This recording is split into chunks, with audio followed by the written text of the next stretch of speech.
Assalamualaikum dan salam sejahtera untuk kita semua.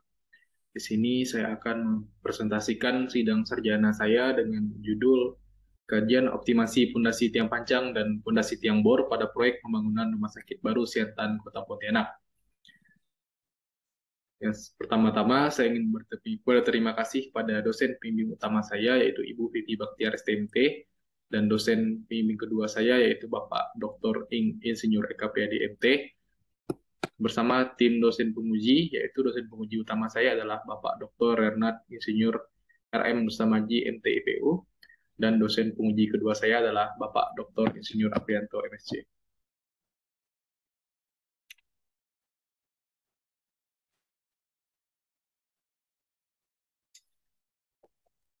Adapun pokok pembahasan pada tugas akhir ini adalah yang pertama pendahuluan, yang kedua tinjauan pustaka, yang ketiga metodologi penelitian, yang keempat pembahasan dan diakhiri dengan penutup. Pendahuluan, pembangunan rumah sakit memerlukan lahan yang cukup luas. Dikarenakan lahan yang terbatas, maka gedung bertingkat tinggi menjadi pilihan untuk mengatasi masalah yang ada tersebut.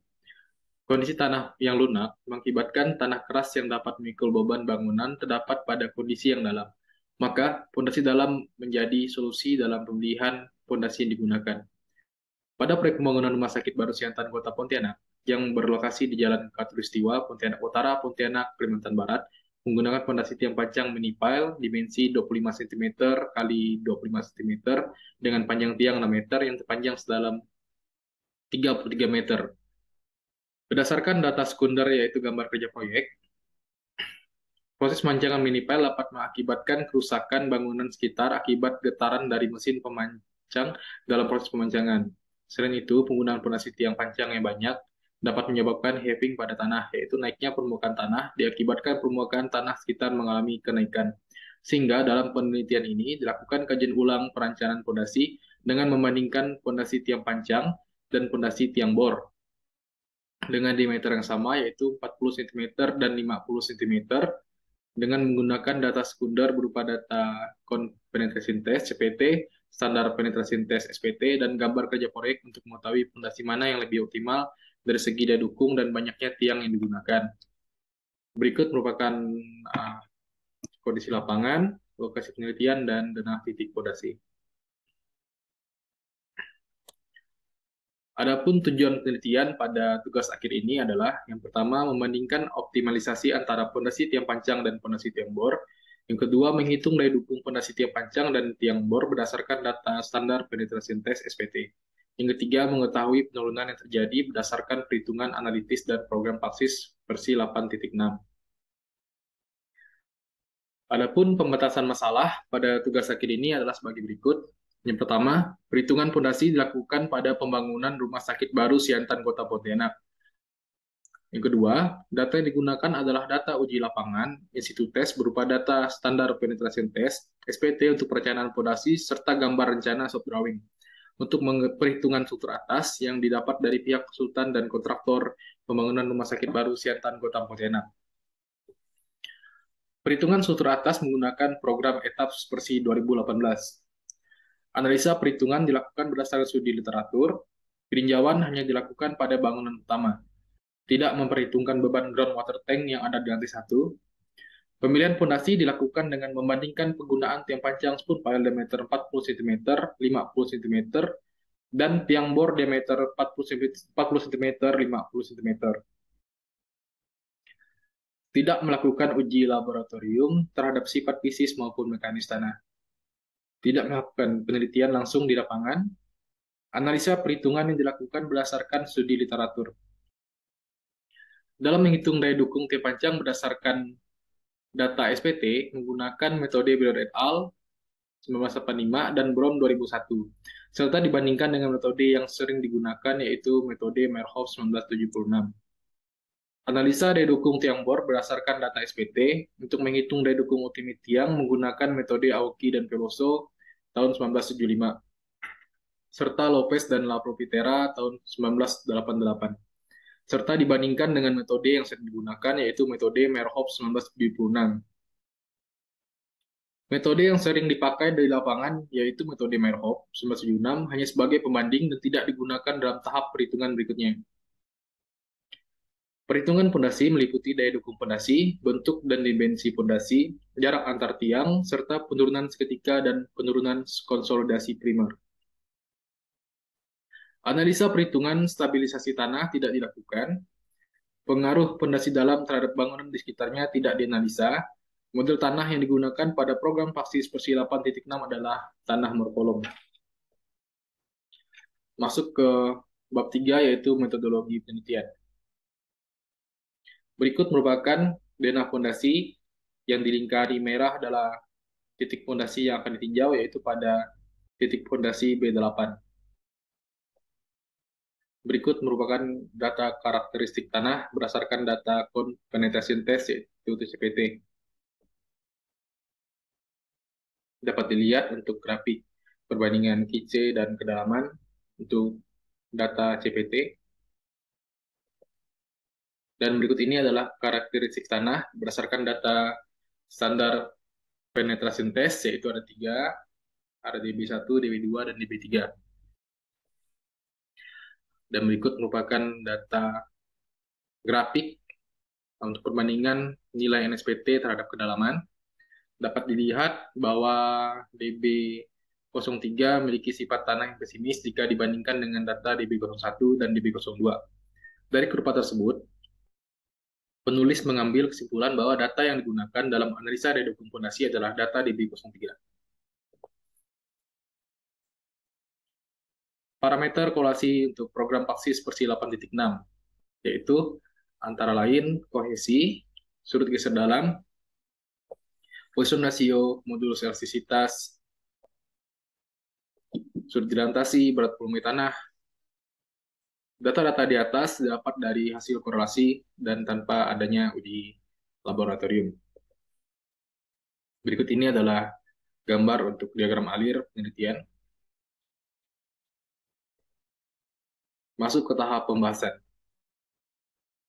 Perhitungan struktur atas untuk beban atas fondasi menggunakan program ETAPS tahun 2018. Adapun hasil output program ETAPS 2018 ditampilkan pada slide berikut. Menggunakan acuan-acuan, yang pertama adalah pedoman perencanaan pembebanan untuk rumah dan gedung tahun 1987. Yang kedua adalah SNI 1727 tentang beban desain minimum dan kriteria terkait untuk bangunan gedung dan struktur lain. Yang ketiga adalah SNI 2052 2017 tentang bajet tulangan beton. Yang keempat adalah SNI 1726 2019 tentang tata cara perencanaan tahanan gempa untuk struktur bangunan gedung dan non-gedung.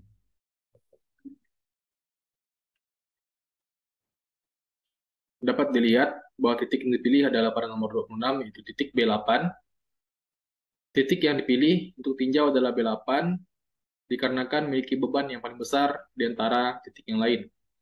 Karena disebabkan pada titik tersebut termasuk titik tengah bangunan, dan pada atas B8, bangunan bagian depan, terdapat ruang rawat inap, laboratorium, ruang operasi, dan pada lantai paling atas bangunan terdapat ruang generator.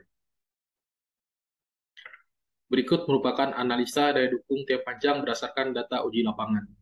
Yang pertama adalah untuk tiang panjang 40 cm, disajikan dalam hitungan berikut. Yang pertama adalah metode Broad et al. Untuk metode Broad et al, yang berpengaruh adalah tekanan atmosfer dan nilai NSPT rata-rata pada ujung tiang, serta nilai ketetapan dari Broad et al. Itu sendiri. Begitu juga dengan gesekan semut tiangnya, yang berpengaruh pada gesekan semut tiang pada metode Broad et al. tahun 1985, yaitu tekanan atmosfer, nilai rata-rata NSPT, pangkal tiang sampai ujung tiang, dan nilai ketetapan dari Broad et al. Untuk faktor keamanan, berdasarkan SNI 8460 2017, pasal 9.2.3.1 mengenai persyaratan perencanaan geoteknik, menyatakan bahwa daya dukung izin fondasi diperoleh dari daya dukung ultimate fondasi tersebut dibagi dengan suatu faktor keamanan yang besarnya minimum 3 untuk fondasi dangkal dan minimum 2,5 untuk fondasi dalam. Berikut merupakan metode selanjutnya yang digunakan untuk analisis daya dukung tim mancang, yaitu Metode Brown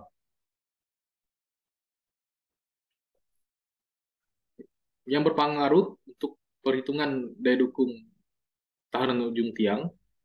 Untuk metode Brown ini adalah ketetapan dari Brown itu sendiri dan nilai NSPT ujung tiang.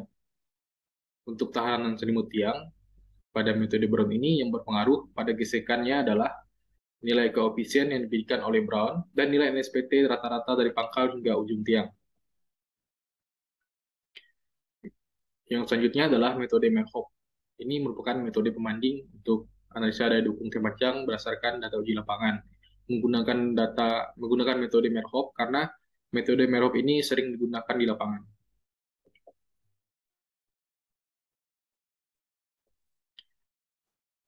Berikut merupakan rekapitulasi daya dukung tiang panjang berdasarkan data SPT.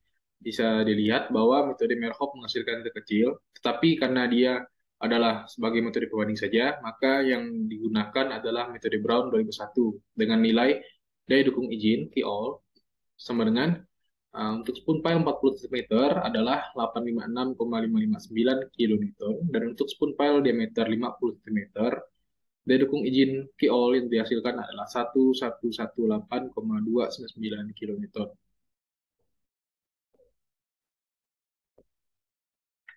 Selanjutnya adalah daya dukung tiang bor berdasarkan data uji lapangan standar penetration test.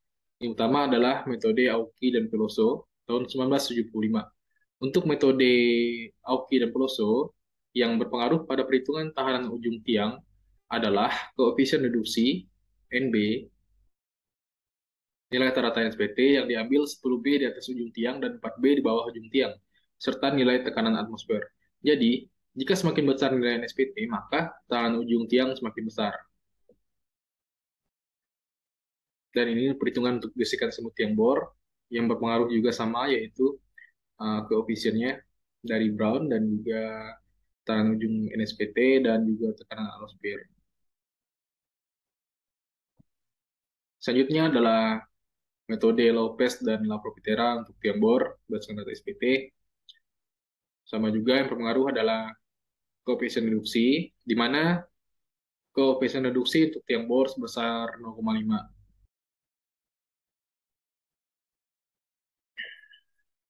Ini adalah gesekan timut tiang bornya untuk mendapatkan nilai Q izin.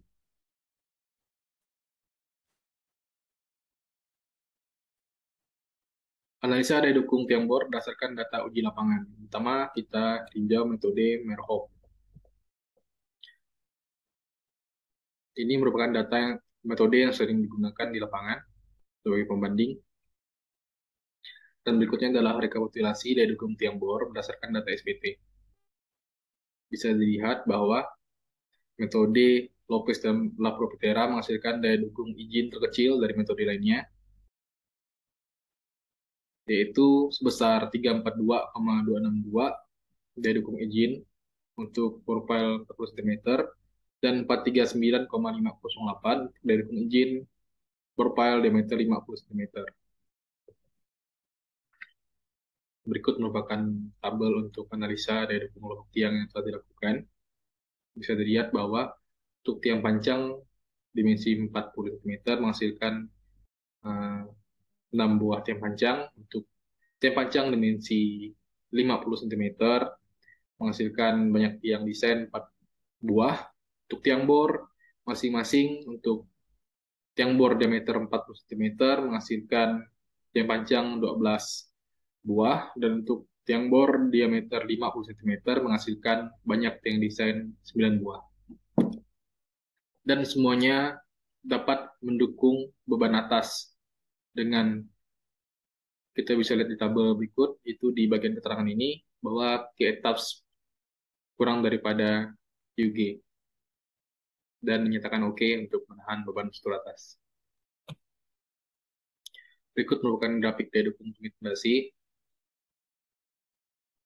untuk bore pile banding spoon pile dengan diameter 40 dan 50 cm.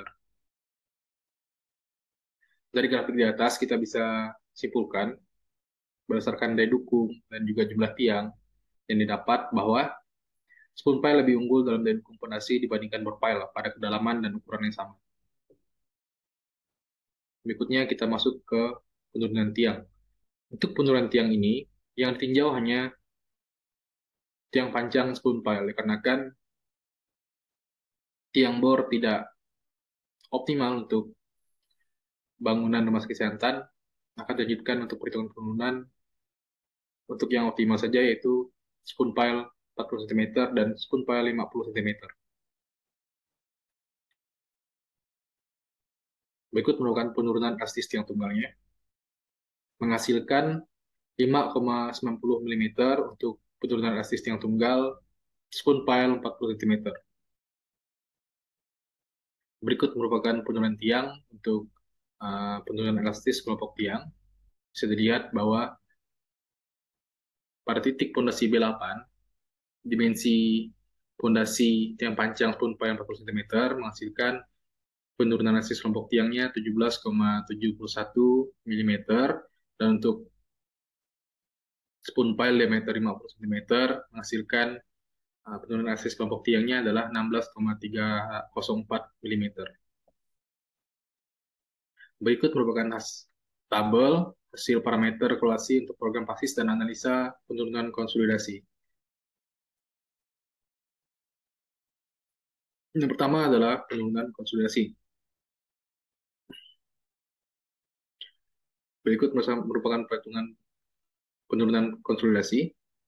Bisa dilihat pada slide berikut ini.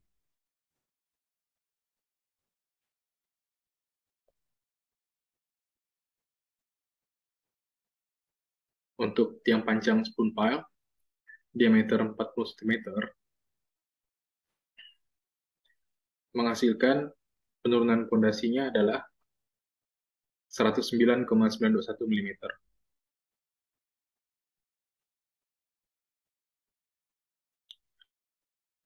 Berikut merupakan tampilan untuk penurunan konsolidasi tiang.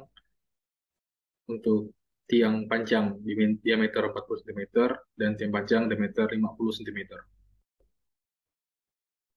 Berikutnya adalah hasil analisa program PASIS versi 8.6. Output yang akan didapatkan adalah nilai safety factor. Dapat dilihat pada perhitungan, nilai safety factor yang didapatkan untuk tiang panjang spoon pile diameter 40 cm adalah 6,61.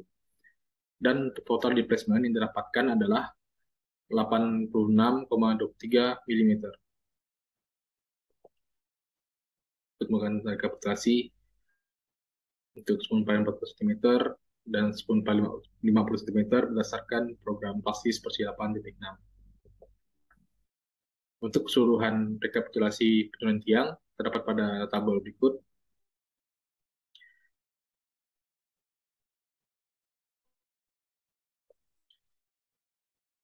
Setelah dilakukan kontrol penurunan pondasi tiang panjang, dapat didapatkan bahwa penurunan oke dan bisa untuk dipakai karena kurang daripada penurunan izin yang ditetapkan berdasarkan SNI. Kesimpulan yang didapatkan adalah: pertama, perhitungan daya dukung tiang panjang berdasarkan data SPT. Daya dukung izin tiang KIOL kecil pada kedalaman tiang terpanjang 33 meter dengan menggunakan data SPT diperoleh berdasarkan metode Brown 2001, yaitu sebesar 859,559 kN. Untuk spoon pile 40 cm dan 1118,299 kN untuk spoon pile diameter 50 cm. Perhitungan daya dukung tiang bor berdasarkan data SPT. Daya dukung izin tiang KIOL kecil pada kedalaman tiang 33 meter dengan menggunakan data SPT diperoleh berdasarkan metode Lopez dan Lapropitera tahun 1988, yaitu sebesar 342,262 kN untuk bor pile 40 cm dan 439,508 untuk kN untuk bor pile 50 cm. Perhitungan daya dukung kelompok tiang. Berdasarkan analisa daya dukung kelompok tiang untuk spoon pile dan bor pile didapatkan pada kedalaman 33 meter dan dengan diameter 40 cm, banyak tiang yang diperlukan tiang panjang adalah sebanyak 6 tiang, sedangkan untuk tiang bor adalah sebanyak 12 tiang. Dan pada kedalaman 33 meter dengan diameter 50 cm, banyak tiang yang diperlukan tiang panjang adalah sebanyak 4 tiang, sedangkan untuk tiang bor adalah sebanyak 9 tiang. Perbandingan pondasi tiang panjang dan pondasi tiang bor. Dari hasil perhitungan daya dukung tiang tunggal dan juga daya dukung kelompok tiang, serta jumlah tiang yang dihasilkan pada kedalaman dan ukuran diameter fondasi yang sama, maka antara fondasi tiang panjang dan fondasi tiang bor yang lebih optimal dalam proyek pembangunan rumah sakit baru Siantan Kota Pontianak adalah tiang panjang spoon pile. Analisa penurunan. Analisa perhitungan penurunan instrumen adalah penurunan elevasi tanah dasar yang disebabkan oleh lapisan tanah yang mengalami pembebanan di atasnya. Menurut SNI 8460 2017, untuk penurunan segera dan penurunan konsolidasi memenuhi penurunan yang pada tiang kelompok. A. Penurunan elastis atau penurunan segera. Penurunan elastis untuk masing-masing kelompok tiang adalah untuk fondasi spoon pile 40 cm pada titik B8. Penurunan elastis yang didapatkan adalah 17,711 untuk fondasi spoon pile 50 cm pada titik B8. Penurunan elastis yang didapatkan adalah 16,304 mm. B. Penurunan konsolidasi. Untuk penurunan konsolidasi untuk masing-masing kelompok tiang adalah untuk fondasi spoon pile 40 cm pada titik B8 dengan nilai 109,21 mm. Untuk fondasi spoon pile 50 cm pada titik 8, nilai konsolidasinya adalah 111,715 mm. Penurunan total. Penurunan total untuk masing-masing kelompok tiang untuk fondasi spoon pile 40 cm, titik B8, B8, nilai penurunannya adalah 127,632 mm. Untuk spoon pile 50 cm, fondasi B8, penurunannya adalah 128,019 mm. Penurunan dari program PASIS Persilapan titik 6. Penurunan masing-masing tiang tunggal dari program PASIS Persilapan titik 6 adalah pertama untuk fondasi spoon pile 40 cm di titik B8, nilai penurunan berdasarkan program PASISnya adalah 86,23 mm. Dan kemudian untuk fondasi spoon pile 50 cm di titik B8, penurunannya adalah 92,47 mm. Saran untuk tugas akhir ini adalah dalam melakukan analisa perhitungan daya dukung fondasi serta penurunan pada fondasi, sebaiknya mempunyai data teknik dan data laboratorium untuk mendapatkan parameter tanah serta mengetahui karakteristik tanah yang tinjau. Dengan data yang lengkap akan memudahkan dalam melakukan analisa. Untuk menghindari having dan kerusakan akibat tiang itu sendiri, maka dalam melakukan perencanaan kelompok tiang, sebaiknya pengaruh jarak antar tiang diperhatikan. Dalam menggunakan program PASIS versi 8.6, sangat diperlukan data parameter yang lengkap dan pemodelan yang tepat sehingga menghasilkan analisa perhitungan yang akurat. Berikut merupakan data pustaka yang digunakan untuk tugas akhir ini. Baiklah, sekian presentasi dari saya. Saya ucapkan terima kasih dan selalu sehat untuk menjalani hari.